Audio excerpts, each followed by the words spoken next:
Welcome to our channel. Today we how to connect with Adobe Acrobat for contract and lease editing, beginner guide step by step clearly.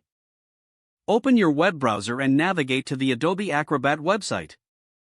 If you do not have Adobe Acrobat installed, click on the download button to get the application. Once downloaded, run the installation process and follow the on-screen instructions to complete the setup. After installation, launch Adobe Acrobat from your desktop or applications folder. To start editing your contract or lease, click on the File menu in the top left corner. Select Open from the drop-down menu. Browse your files and choose the contract or lease document you want to edit. Click on the Edit PDF tool found in the right side panel. This will convert the document into an editable format. You can now click on any text to modify it as needed. To add new text, click on the Add Text option in the toolbar. Position your cursor where you want to insert the text and begin typing.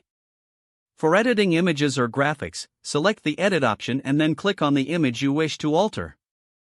You can resize, reposition, or replace images directly within the document.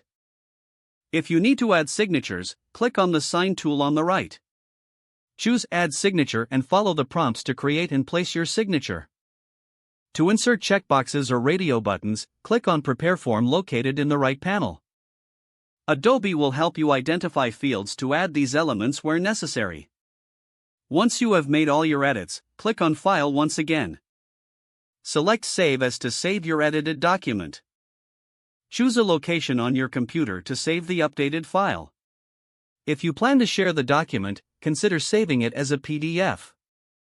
To do this, ensure the Save as type is set to PDF before clicking the Save button.